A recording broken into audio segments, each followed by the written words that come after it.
Bonjour à toutes, bonjour à tous, nouvelle vidéo.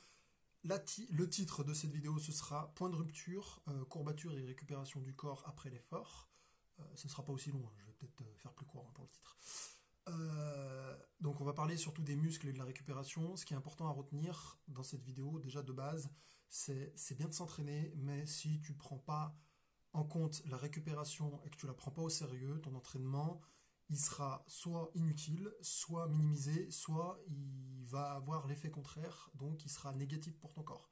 L'objectif d'un entraînement, c'est de renforcer le corps, c'est pas de l'affaiblir. Donc, deux points importants à connaître, donc c'est la récupération et les courbatures, comprendre les courbatures et la récupération. On va commencer par la récupération du corps. Déjà, on a un temps de repos minimal qu'il faut respecter, ça dépend de ton âge, d'accord? En fonction des classes d'âge, du nouveau-né qui a besoin de dormir 16 heures dans sa journée, aux vieux, aux personnes âgées qui ont besoin de dormir 5 à 6 heures. Ça, on le sait, c'est marqué. N'importe quelle recherche que tu fais, tu vas trouver les classes d'âge.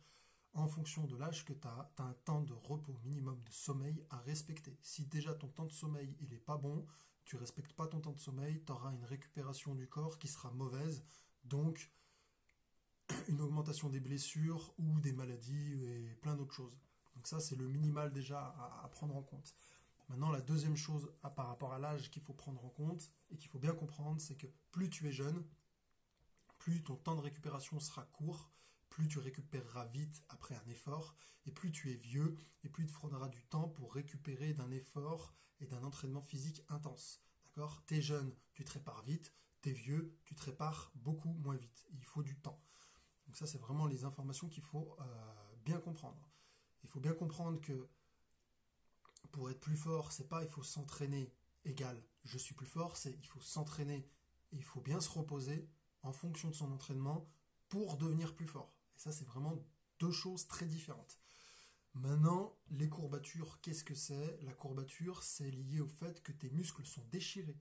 D'accord? Donc ça veut dire que si tu es dans l'objectif du chrono, de la concurrence sur un exercice physique avec d'autres personnes et que tu cherches à être le premier, là tu y vas à fond. C'est normal que le lendemain tu sois éclaté avec plein de courbatures. Par contre, si ton objectif c'est de devenir plus fort et que tu penses au long terme, tu dois faire en sorte de faire des entraînements qui travaillent tes muscles, mais qui ne te mettent pas dans une condition de courbature après. Courbature, c'est bien le muscle qui se déchire. Et c'est normal, mais il faut faire attention à comment est-ce qu'il se déchire et à quel niveau il se déchire. Déjà, il ne faut pas arriver à la déchirure musculaire. Mais là, c'est en général, tu boites ou c'est médecin et tu le sens, tu as très très mal. Mais avant ça, tu as là des micro-déchirures. Mais c'est normal, hein, tu vas déchirer le muscle et quand il va se réparer, quand il va se régénérer, il va se dire c'était pas assez fort, les fibres musculaires qui se sont déchirées ne sont pas assez puissantes, je vais les réparer et je vais faire en sorte qu'elles soient un peu plus solides pour que la prochaine fois, sur la même tension, elles tiennent mieux. Et après, ça dépendra. C'est soit tu travailles la force, l'endurance, mais ton corps, il va s'adapter en fonction de ce que tu lui fais faire. Mais il y a un temps de récupération et les déchirures, c'est normal. Par contre, il faut faire attention à quelque chose. Dans une bonne séance d'entraînement, tu as toujours l'échauffement, l'exercice et l'étirement. Là, je parle de l'étirement. Attention, un étirement, faut que ça tire, faut pas que ça fasse mal, parce que tu vas étirer un muscle pour lui redonner sa forme avant entraînement, mais un muscle que tu as lésé, que tu as déchiré, si tu tires un peu trop dessus, il va pas reprendre sa forme normale, il va se déchirer encore plus. Donc là où tu avais juste une déchirure réparable, tu vas avoir une surblessure. Donc ça veut dire que là où il te fallait un jour de repos, il te faudra une semaine de repos. Donc c'est pour ça que l'étirement, si tu ne sais pas le faire, ne le fais pas, vaut mieux, ce sera moins risqué que de faire un étirement mal. Mais il faut surtout retenir ça, quand tu fais un étirement, n'importe quoi, que ce soit ton mollet, tes cuisses ou n'importe, il faut que ça tire, mais il ne faut pas que ça fasse mal.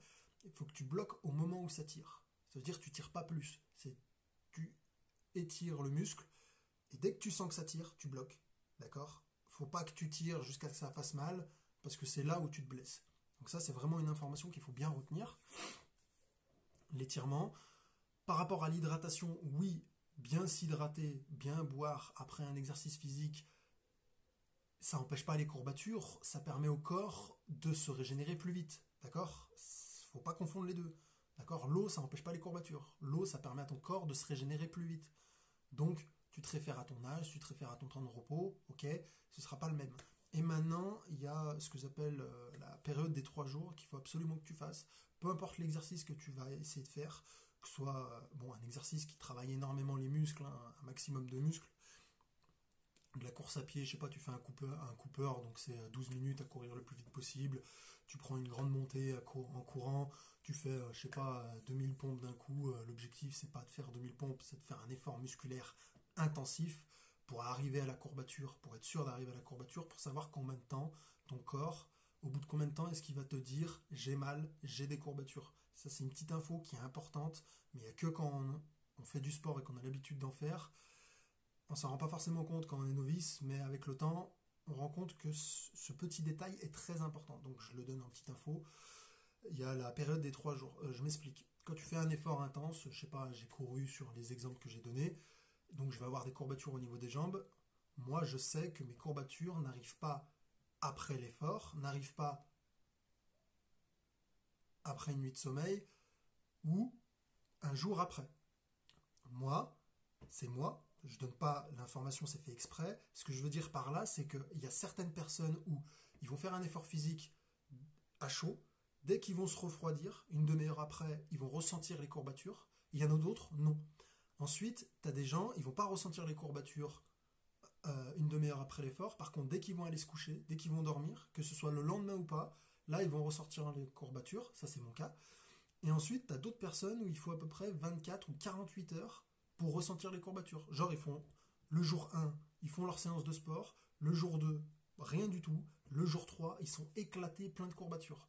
Donc, il faut vraiment que tu saches dans quelle catégorie tu es pour maximiser, oui, ton temps de récupération et éviter la surblessure pour être sûr de ne pas perdre du temps sur tes entraînements et pas faire d'erreurs.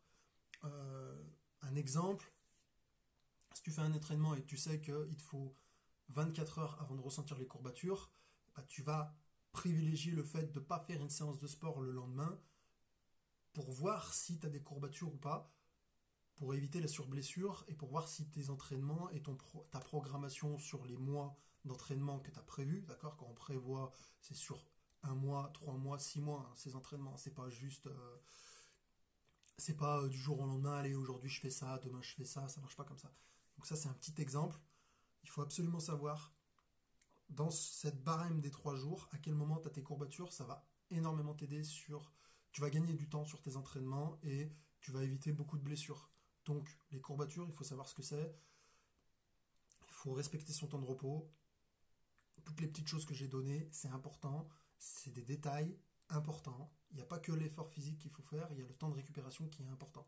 Ok, il faut s'entraîner, mais il faut se reposer aussi. Prenez soin de vous et à la prochaine vidéo.